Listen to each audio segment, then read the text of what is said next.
So let me just warm up. So let me just roll the TNT. We got tangents and trivia. It's TNT, baby.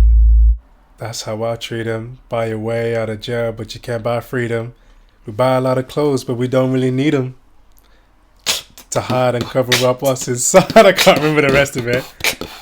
Because they made us hate ourselves and love their wealth. Can't remember. Shout outs to Kanye, man. Shout outs to Ye.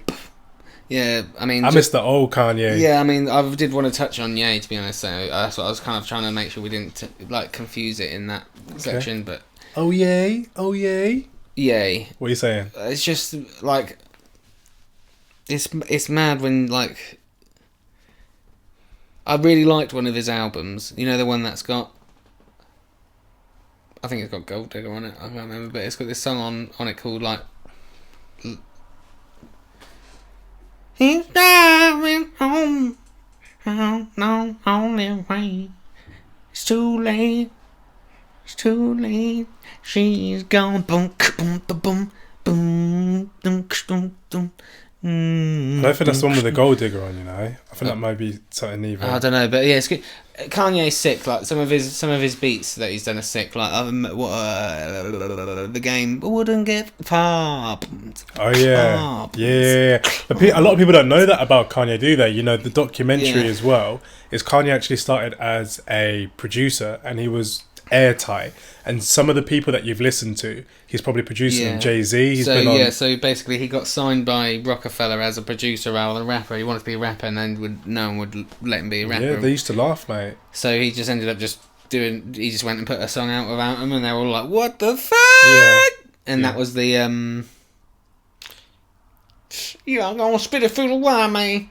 Yeah, because he had the accident, didn't he? He had the accident, and he did his jaw in, so he had a wire on his jaw, and he went and did the rap in the video. I got that up there as well. It's so cold, and if you actually listen to it, obviously he's rapping, and the reason why it's called Through the Wire is because he's got a wire in his jaw. And I actually told some people this from school when I was at uni, and they were like, I didn't even know that he had a broken jaw when he did that. I was like, that's the whole thing. Right, you can hear him talking like this, man.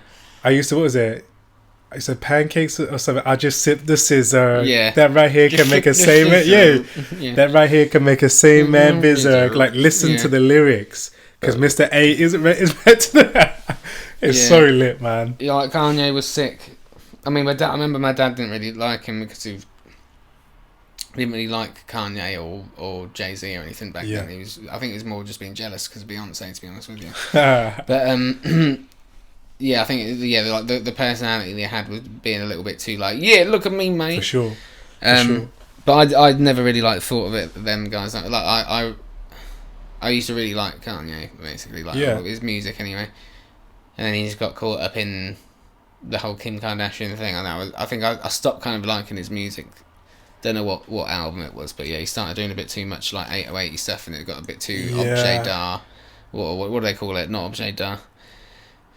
Hors d'oeuvre? No, what's it called? You know when something's a little bit too kind of out there, like I don't know what it is. He's just trying to go a little bit too experimental. And I wasn't feeling it.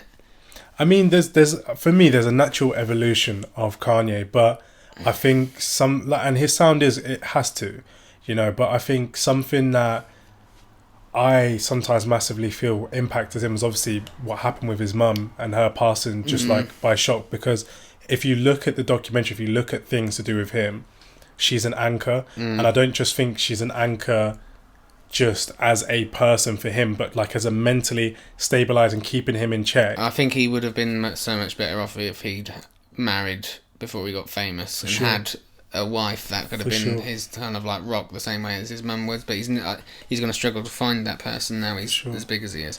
Because there's so many other women with that much bigger boobs and much more like sexiness. So and you never know what they want. Do you know what I mean? You never know what the person wants, especially when it comes to fame. It's a double-edged sword because it's, everyone wants to be around you, but is it because they want you, or is it because they want what they think they can get from you? And I think the really sad thing that I saw with Kanye was I almost felt like because he tried so hard to break his producer, and this is just how I feel looking at his journey, he tried so hard to break his producer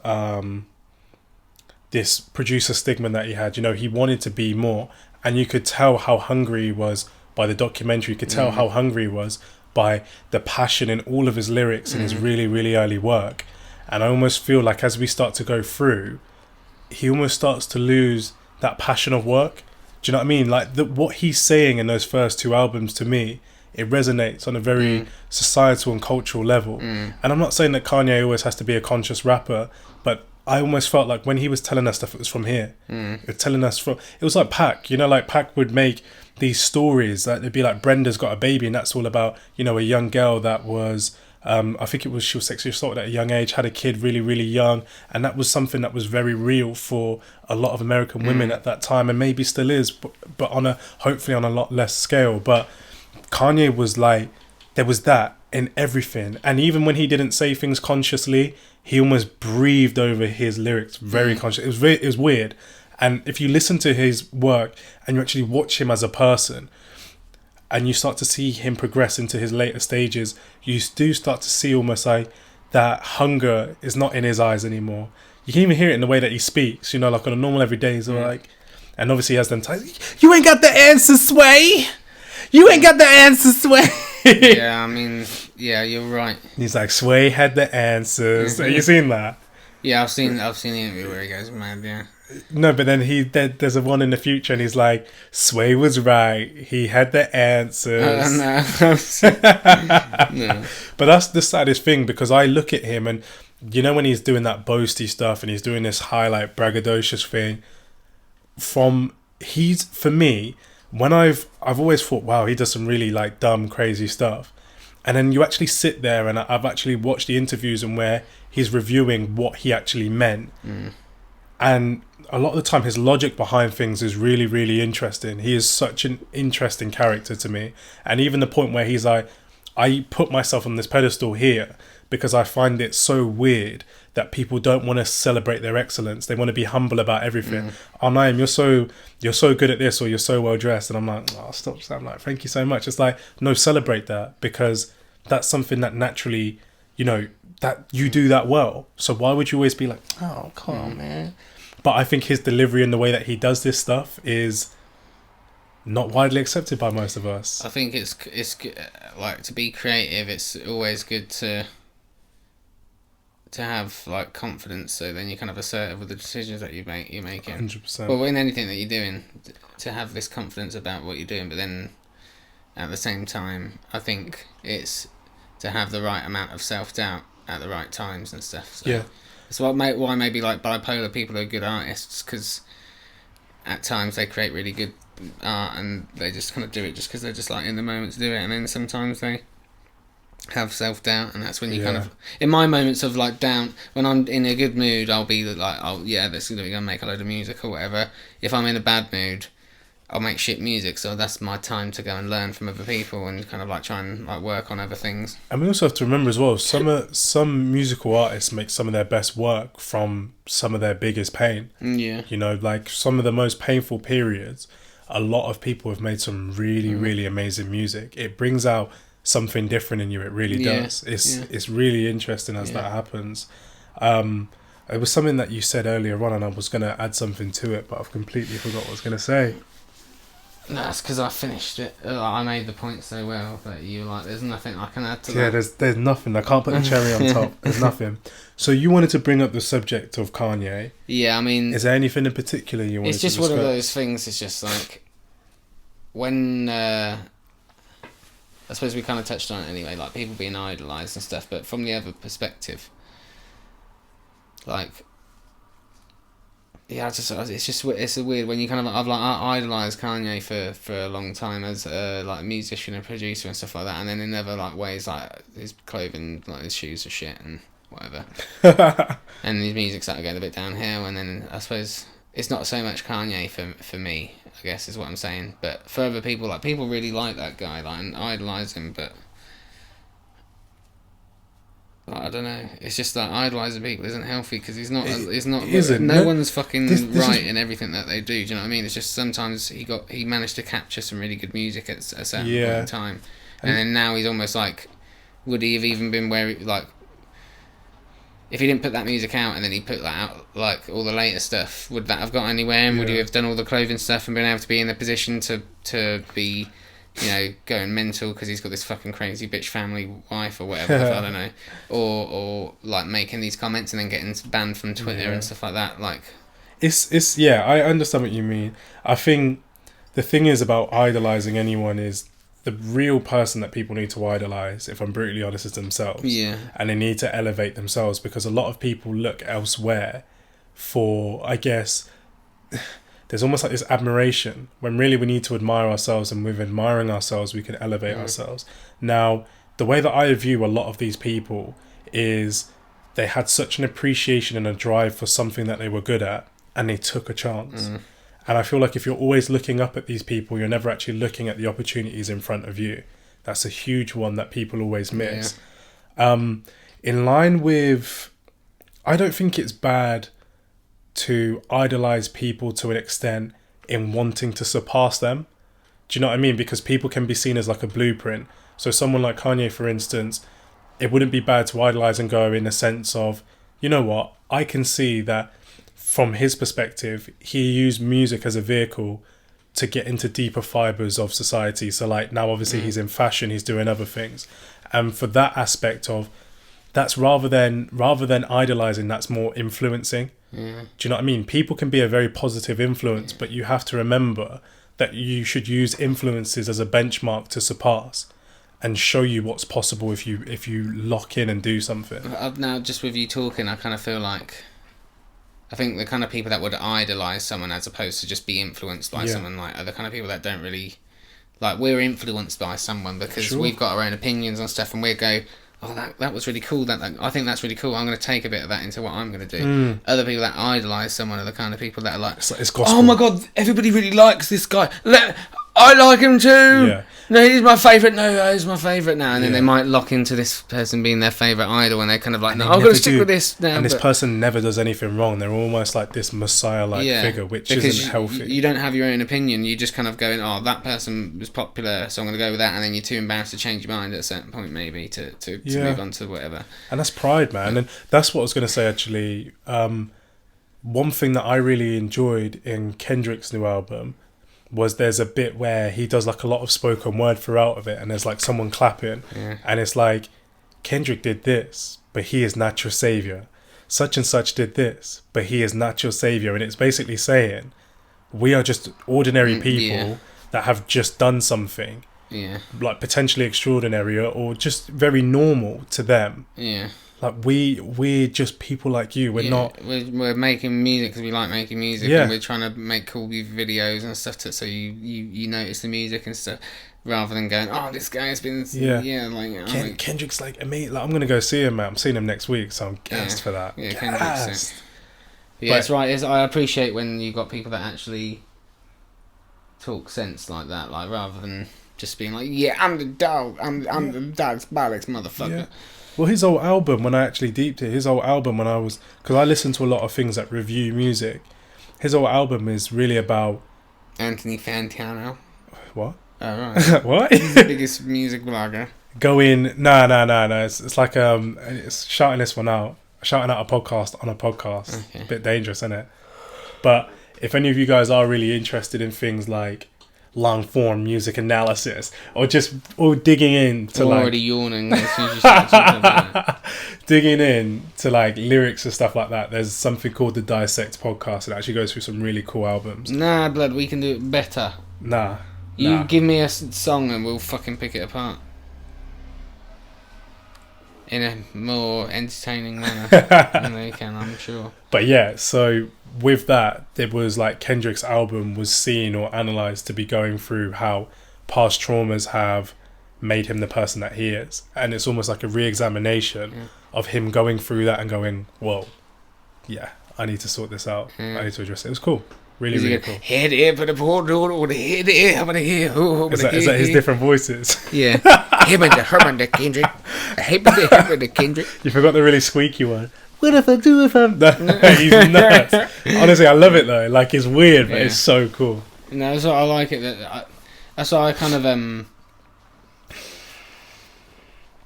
there's just certain people that I kind of like look up to. Like, it might not be music, it might be like just comedians and stuff like that. Yeah. But just people that are able to just not get caught up in the limelight and just kind of like sometimes through not their own fault or choice, but just manage to stay just at the right level of popularity where they don't go fucking insane from all the crazy shit going on, but they still manage to kind of like create at a relatively high level. Well, what's your thoughts on, while we're here then, what's your thoughts on, you know, like celebrities and stuff selling out? And what I mean by that, I don't know if you've been exposed to any opinions like that, but apparently there's almost like a gatekeeper, you know, and I've seen it in various different interviews where people will talk about it, but they won't talk about it a lot. Or they don't talk about it with any great detail, but they'll be like, there's a certain level of fame that you get to. And then if you want to get to like ridiculous levels of fame, where it's like international levels of fame, you normally have to make like a deal with, let's just say, the devil in this case. And yeah, it's madness. And it might just be weird things that you have to do. So I don't know if you've been seeing what's been going on with Doja right now, Doja Cat. Like, she's obviously shaved her hair, and when you see her, she looks like quite, like, her makeup's all over the place. It's very different from the character that you see her as. Yeah. And no, whereas some people are like, well, yeah, this is just her humiliation phase in this Satanism initiation, blah, blah, blah, blah, blah. Other people are like, yeah, well, she's just a weird character, so she's just going through a phase. But I think one thing that I find weird is that, you know, you'll often see that with certain celebrities, like, they always have, like, this really strange phase. Like, I mean, I've like, not paid too much attention to it, so I guess I'll have to look into it. But I mean, maybe it's just the as we were saying before, this pressure to just kind of like be like, oh, she's done something new and she's popular in the news again. Yeah. So her next song she puts out is going to be popping because people are thinking about her again. Yeah. Like, if as soon as you see, like, you put out the song and it starts to decline, what are you going to do to make sure that the next song you put out is better than the last? Maybe it's just one of those things that she's decided to do that. I mean, you never know until you're in that position. That Illuminati shit, I don't know how. I haven't seen it. You're a reptile. But yeah, like, I think if there is any truth in it, it's probably linking back to the thing we were saying about the media and stuff. It's all controlled by certain companies, and those companies historically were set up and started by particular families that, basically decided how the world works. Yeah, it's so bizarre. There is truth to it, like, it's fucked. But it's so bizarre how people confuse it because they say Illuminati and they think about, like, the films and stuff where it's like all about, like, drinking blood from a skull and stuff. And I mean, they might well do shit like that or have done that stuff. But I think as soon as you start saying that, you think, oh, it's just ridiculous shit. But there is truth to Masonry and stuff like that. Yeah, for sure. There is certain societies. There is, you know, and that's. If you don't believe that, you could just look throughout, look into your history a little bit more. Yeah, but the history that you actually got taught at school doesn't include these things because these people have fucking decided what's getting taught in this society. And sometimes a lack of information or a lack of visibility is what people need. Like, people are like, oh yeah, but if that's true, why don't we all know about them? It's like, because they wouldn't be able to work in the way that they want to work if you know. That's why you know, people want to be, well, they control the way that you receive information. They control those things. So unless there are people out there that know about these things and have written about it in books and stuff, but unless you go out there and watch the right videos or read the right books and stuff, then you're never going to find out about these things. And who do you fucking believe anyway? Yeah, exactly. Do you know what I'm saying? But as far as I've done a lot of reading and even more watching of videos and stuff, and there's some truth to it. Those families are still out there. Yeah, well, it's that thing, isn't it, mate? Where I'll always ask the question to people, you know, would you prefer to be rich and powerful and have no fame at all, so you're not bothered by anyone? Yeah, like, you can crack on and live your normal life, or would you like to be rich and powerful, but everyone knows your business, everyone wants to know your business? Do you know what I mean? There is that paradox. There are people who would want that and are capable of achieving that, where they are rich and powerful and not very well known. Well, most celebrities aren't fucking rich and powerful anyway. So they sell you this fake thing about, like, oh, you're going to be rich and powerful when you're a celebrity, sometimes you do get rich and powerful if you're clever enough, but a lot of these people get sold into some fucking stupid contract, end up being owned by these massive corporations, and they're fucked. Because they're all those things like being a celebrity and being signed to a publisher or being signed to this in music and that, it's all designed to keep you in debt. And then when it comes to like film and stuff like that, I don't know how all that works, but like you hear about them being millionaires and stuff, but fuck knows what cup they had to suck to get in those films. But it's just fucked. Like, yeah, there's gatekeepers, man, and gatekeepers are a bit of a weird one as well. You know, through modelling, like I've got a few stories from friends that I can't really share, to be honest with you, but there are levels and points that, if again within the industry, it's like if you want to get further on in that, some fairly unsavory stuff sometimes has to happen. Yeah, I mean, which is not for me, mate. Yeah, no, I mean, I think this is what it comes down to, is just kind of doing you just got to kind of do your own thing. I've never set out to get signed by a record label and stuff like that. That's not my success measure. Yeah. I don't think your success measure is to be like this big like catwalk model. You don't want to be next Kate Moss or something, do you? No, mate, I don't really care about that. You see modelling as an avenue into getting what you want. Definitely. I feel like it's a way that allows me to creatively express myself, and if I can push it to a standard that I can make decent enough money that I could build a future for the generations ahead of me. Yeah. And look at it and go, wow, I've made some really big achievements for myself. You know, I look at brands and I'm like, it'd be amazing to work with them, and then I look back in 5 years' time and go, oh, I worked with that brand and I actually did this and this because of that. That's a mark of success for me. Yeah. It's not, I don't want to be like the next best supermodel. I don't really care for it. Because it's not about the fame of it, it's more just about the it's not glamorous. You enjoy doing it and you want to be as successful as you can in that field, I guess. It's not glamorous. The deeper you kind of get into that the finer or higher fashion, like the things where you hear about people with eating disorders and having to be of a certain weight. And I mean, everybody fluctuates in weight, do you know what I'm saying? It's like I've fluctuated in weight quite a lot. It's madness, man. Yeah. The pressures are ridiculous, especially for women. It's like, it's so bad, man. Yeah. Do you feel any pressure to look a certain way? What, as a bloke? As a bloke, nah, just in good shape, really. Yeah. I feel as if naturally. I don't want to look at fat. I don't want to look at a fat woman or a fat guy like necessarily like, you know, horrible fat like overweight, like clearly overweight stuff. But do you feel like there's a pressure for you to be like ridiculously?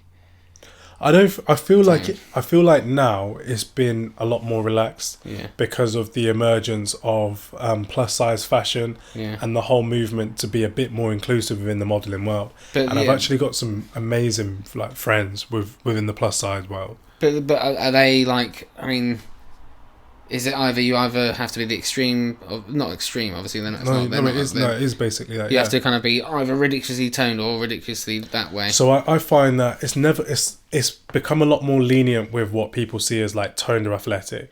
Do you know what I mean? Like I'm not the most toned person in the world currently, and I'd still pass for having an athletic body. For sure. But what I have seen with like as you start to get into like the higher areas of fashion is like, for instance, because I train at the gym and do stuff. Sorry, that's me scratching my leg. Because I train and do stuff in the gym, like my shoulders are too big for like general brands. They'll be, oh, sorry, your shape doesn't fit what we want. Or your hips are too big. And I'm like, well, they're naturally my hips, so it's not happening.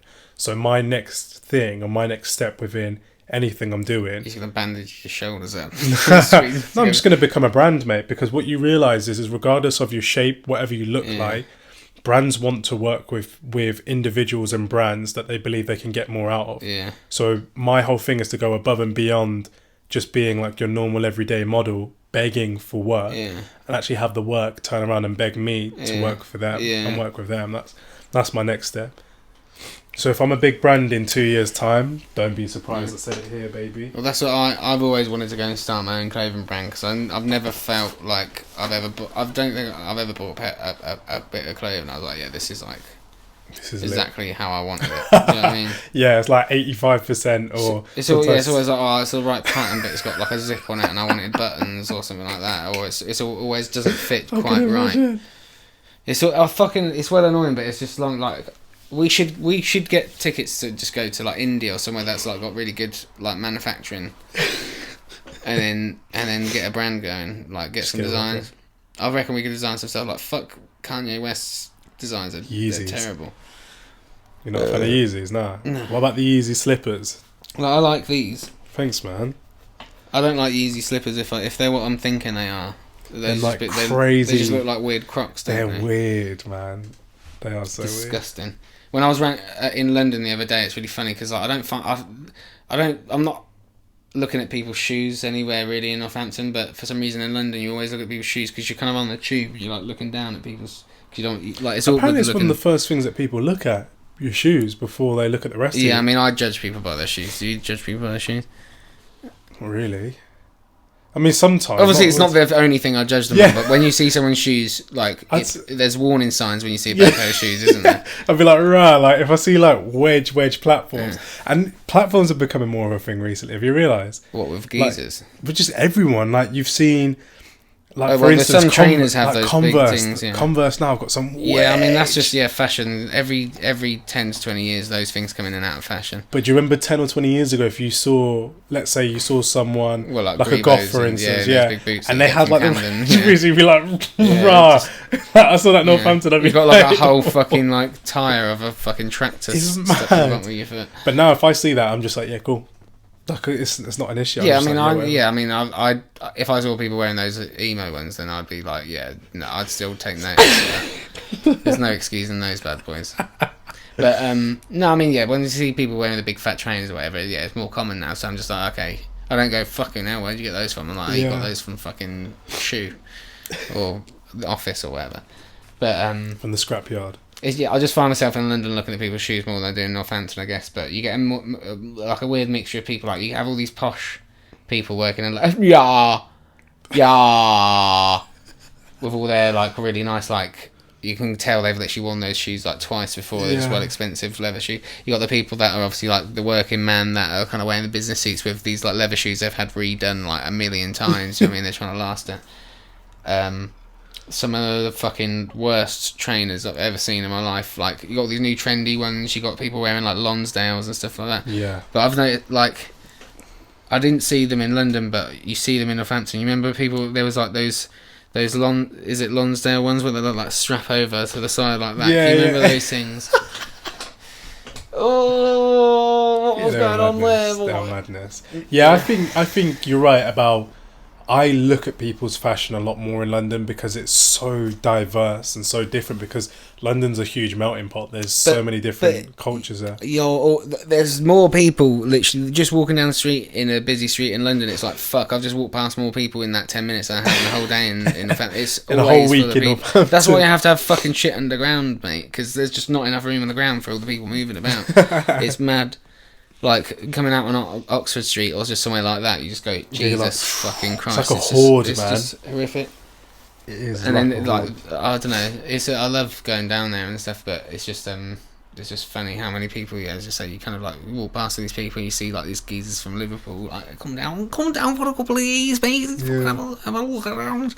And then they're like, walking around like that, and then you got this fucking, like, old geezer sat there with, like, worst hairdo ever, this horrible old beard or whatever. He's clearly like been living there for fucking years or whatever. He refuses to move out of the council house or whatever. Like, it's just funny. London is its own different. It's its you're own gonna animal. be down there soon, aren't you? 29th of December, big boy. You gone? Flyer, man. That's been. I was talking to your dad. We're gonna have to start doing podcasts over the internet, aren't we? Might have to, mate. Well, I mean, I've got loads of. You might have to come down and visit. I've got loads of space. We got tangents and trivia. We got tangents.